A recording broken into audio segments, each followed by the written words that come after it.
My name is Lauren Hale. I'm 29, and last Friday was the moment I stopped pretending my family couldn't hurt me anymore. I walked out of work with my keys in my hand, ready to head home, and froze before I even reached the parking lot. My car, my first real purchase, the one I worked years for, was gone. Not parked somewhere else, not towed, not misplaced. Gone. I stared at the empty space like it was a joke I didn't understand. My chest tightened. My hands shook, and I pulled out my phone because who else do you call when something this insane happens? "Mom," I said, trying to hold my breath steady, "my car is missing. What do I do?" Her voice came through so casually it made my stomach twist. "Oh, honey, don't panic. We let your sister take it. She needed it more than you." I didn't even process the tone before she added, "You're the flexible one, you'll figure it out." My vision blurred. They didn't ask. They didn't warn me. They didn't even apologize. They just handed my car, my responsibility, my payments, my name on the paperwork to someone else like it was a spare jacket. I didn't argue. I didn't cry. I hung up the call with a coldness that scared even me. And dialed 911, because if I didn't draw a line right there, I knew exactly how far they would drag me. And this time, I wasn't letting them. If you've ever been expected to sacrifice everything just because you're the strong one, stay with me. You need to hear what happened next. While I waited for the officer, something in my mind unlatched, and memories I thought I had learned to ignore began pushing forward with a force I couldn't stop. In my family, the rule was simple: don't upset the older one. Patricia Hale repeated it so often it became a household commandment. "Don't make your sister sad, sweetie. Madison is sensitive." I heard that sentence more times than my own name. Even as a kid, I understood that sensitive was just a polite way of saying I needed to bend so she didn't have to. If there were two toys, Madison took both. If there were two rooms, she chose first. If we fought over anything, I was told to let it go. "You're the easy one, Lauren. Be patient." She's older. Older meant privileged. Younger meant responsible. By 14, responsibility became literal. Robert Hale said it was time for me to learn work ethics, which translated to bussing tables at a diner off Bell Road, while Madison stayed home preparing for a future everyone insisted was bright.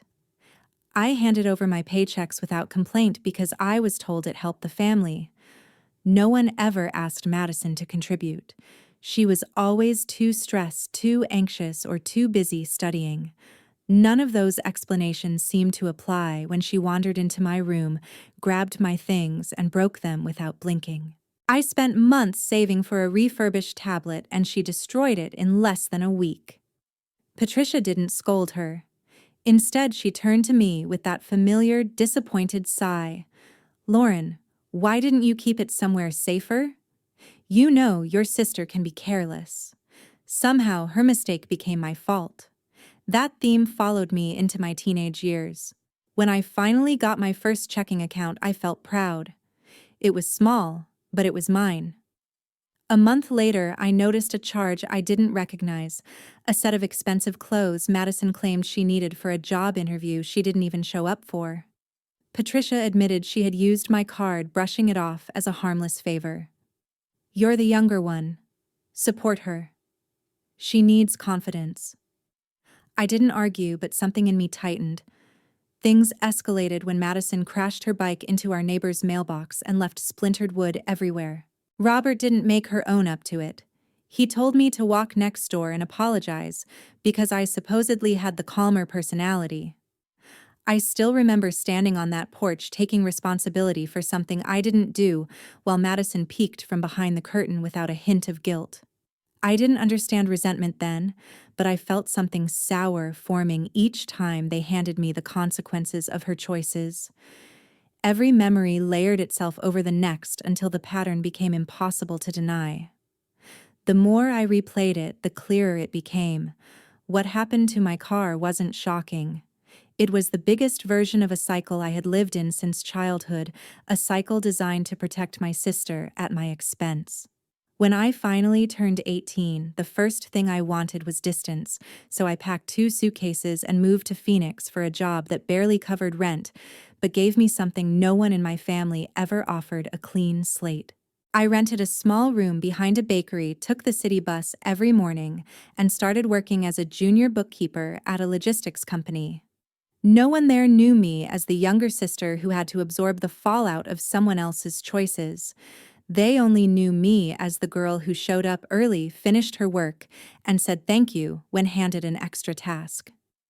Meanwhile, my sister Madison Hale stayed close to Patricia and Robert, as if adulthood came with a built-in safety net she never had to question. She drifted from one job to another, insisted each workplace didn't understand her creativity, and somehow always ended up with a new car in the driveway. Our parents treated cars the way other families treated groceries, something to replace whenever Madison had a bad week. I watched from afar as she blew through vehicles the same way she blew through opportunities. The first car ended up wrapped around a streetlight. Patricia swore it was only because Madison was overwhelmed and needed to decompress. The second was rear-ended because she looked down for just a second, though the police report said she had been texting.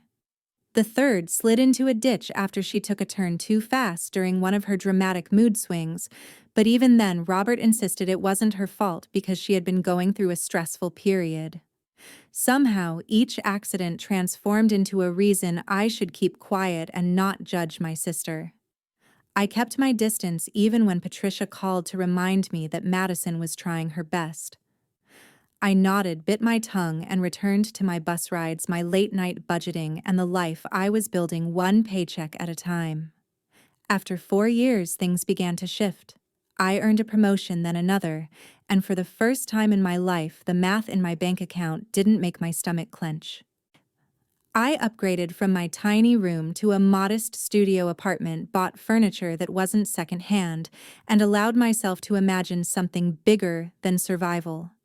That's when I began looking for a car, not a luxury, just something dependable that would let me stop waiting in the Arizona heat for the bus. I spent months researching, saving, comparing models, and asking coworkers for advice. When I finally signed the papers on a silver sedan fully in my name, fully paid with my own money, I felt a kind of pride I had never experienced. It wasn't just a car.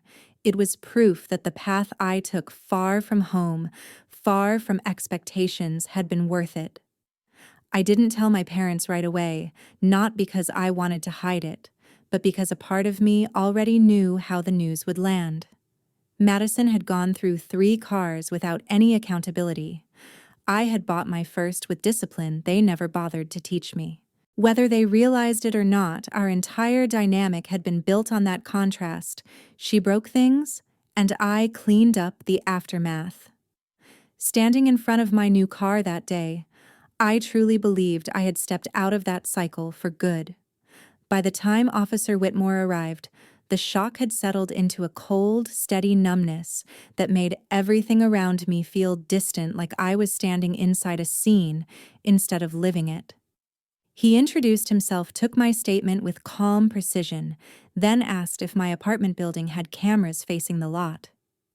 I nodded and led him to the leasing office, my steps heavy but automatic. The manager pulled up the footage, scrubbed through the timestamp, and paused at a frame that made my breath lock. The person walking into the lot wasn't a stranger.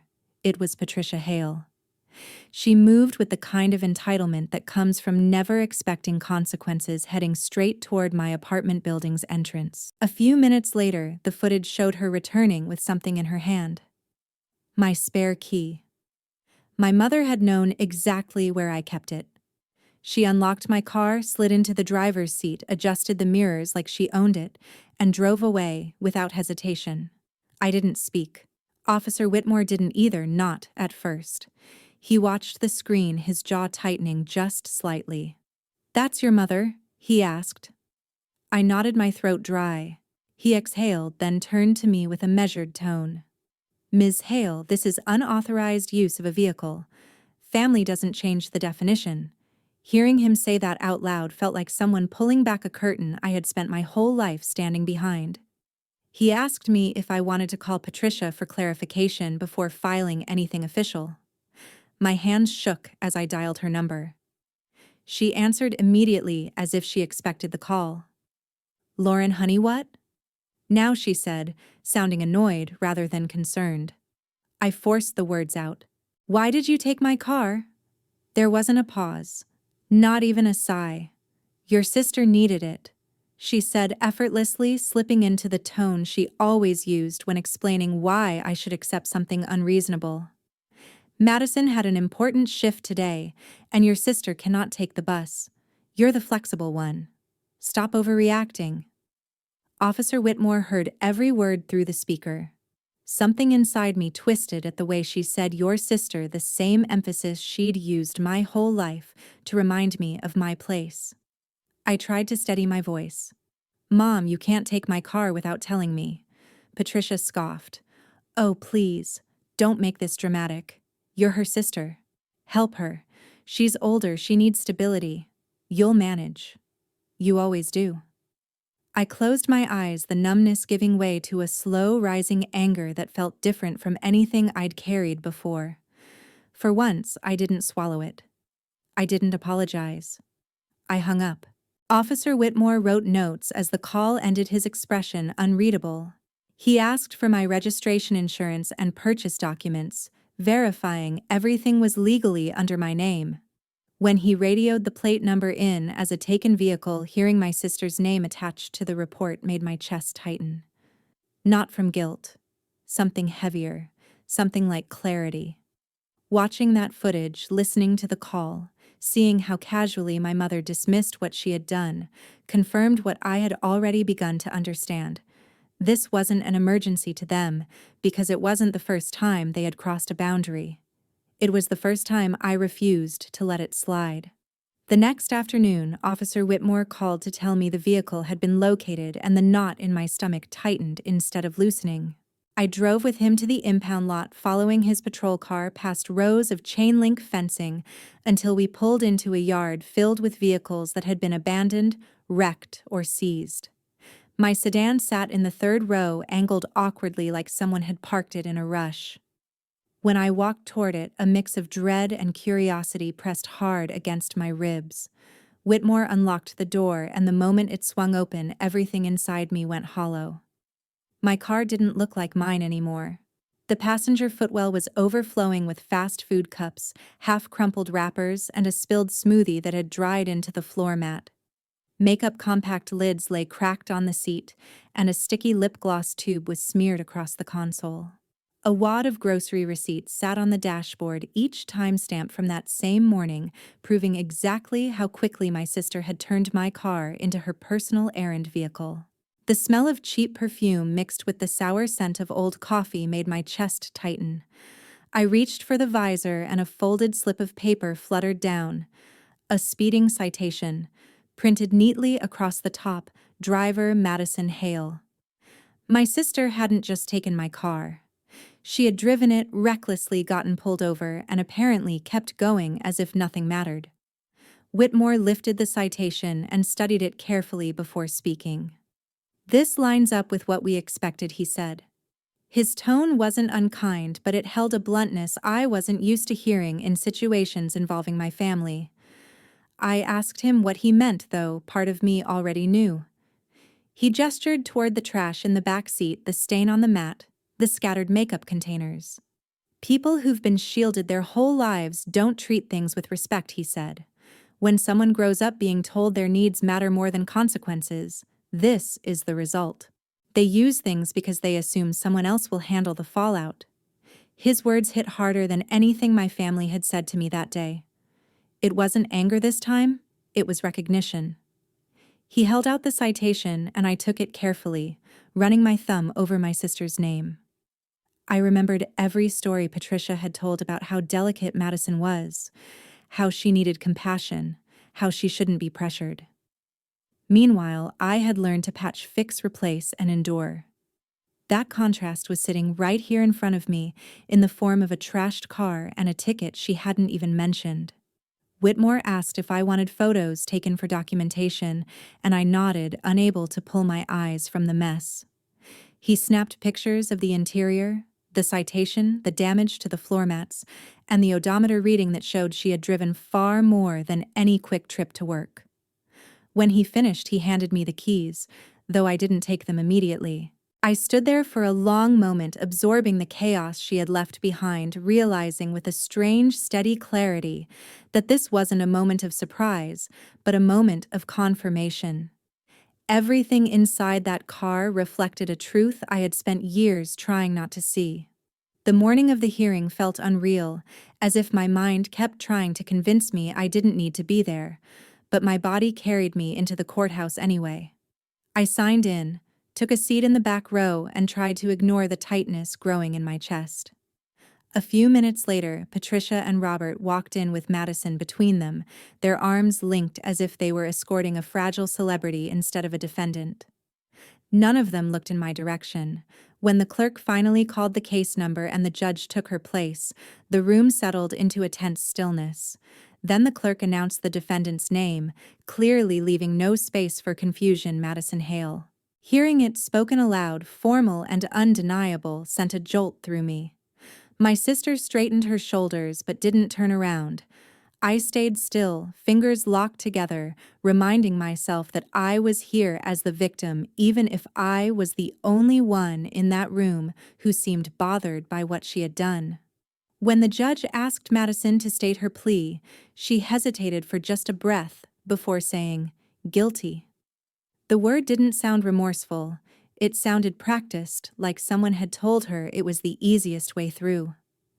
The judge asked her to read the written statement she had submitted, and she unfolded a sheet of paper with trembling hands. I took my sister's vehicle without permission. She read, voice small, but not ashamed. I knew it was hers. I drove it anyway. I understand it was wrong. Those were the words. But there was no sincerity behind them, and every line felt like something she had been coached to say to minimize consequences. When the judge moved on to sentencing recommendations, Patricia broke down with a loud gasp, clutching Madison's arm like a tragic heroine in a movie. Robert rubbed Madison's back, whispering frantically as if she were the one who had been wronged. Not once did their eyes meet mine. Not once did they acknowledge what had been done to me. The judge announced 6 months of probation, a suspended license for 1 year mandatory restitution for the impound fees, and a record of the conviction. It was fair, measured, and exactly what the situation demanded, but Patricia shook her head as if the judge had handed down a life sentence. Robert muttered something under his breath about family unity and forgiving mistakes. But the words weren't aimed at Madison. They were aimed at blaming me for choosing accountability. After the hearing ended, they surrounded Madison immediately, arms wrapped around her, shielding her from the hallway, as though cameras were flashing and she was their wounded star. When they finally walked past me, Madison kept her head down, but Patricia glared at me with disappointment so sharp it felt deliberate. Robert didn't even try to hide the resentment in his eyes. They walked out without a single word to me, their loyalty stitched entirely to the daughter who had lied and shrugged off responsibility her whole life. I stayed seated as the courtroom emptied, letting the silence settle over me, realizing with a painful clarity that the hearing hadn't broken. Our family had been broken long before the judge ever stepped into the room. In the weeks after the hearing, the fallout hit faster than even I expected. Madison's probation and the suspension of her license meant she couldn't drive to the job she barely held on to, and within 10 days, her employer regretted to inform her that they couldn't accommodate an employee who suddenly had no transportation. Patricia acted as if the company had committed a personal attack against our family, calling them heartless and unfair, but the truth was simple. Madison had burned through every ounce of goodwill long before the court stepped in. Losing her job sent shockwaves through my parents' house. Patricia and Robert had already been struggling, patching together bills with credit cards and overdrafts they pretended didn't exist. Madison's contribution, small as it was, had still been part of their fragile balancing act. Without it, the strain showed immediately. They began leaving me long voicemails, each one tinged with disappointment, anger, or a sort of entitled desperation. The first messages were dramatic pleas about how families should support each other. The later ones sharpened into accusations. "You're the younger sibling. How could you let this happen to your sister? She's your blood, and you humiliated her." No decent person drags their own sister into court. None of them mentioned that Madison had taken my car without permission, that she had driven it recklessly, or that she had left me frantically filing a police report at a tow lot. In their eyes, I had committed the betrayal by refusing to absorb yet another consequence for my sister. Within days, the calls became constant morning, afternoon, night. Text messages poured in, each one pointing at me as the reason their lives were falling apart. I stopped answering after the third day, but they didn't stop sending them. When Patricia finally left a message saying, "You owe us an apology," something in me clicked into place with a clarity I hadn't felt before. I realized nothing I said would ever change the narrative they were determined to believe. To them, protecting Madison was the only story that made sense. I quietly packed up my apartment over a long weekend, signed a lease on a place in Tucson, and planned the move in silence. I didn't tell anyone where I was going. I didn't owe them another explanation. On the morning I left Phoenix, I drove without stopping, without second-guessing, without letting nostalgia trick me into softening.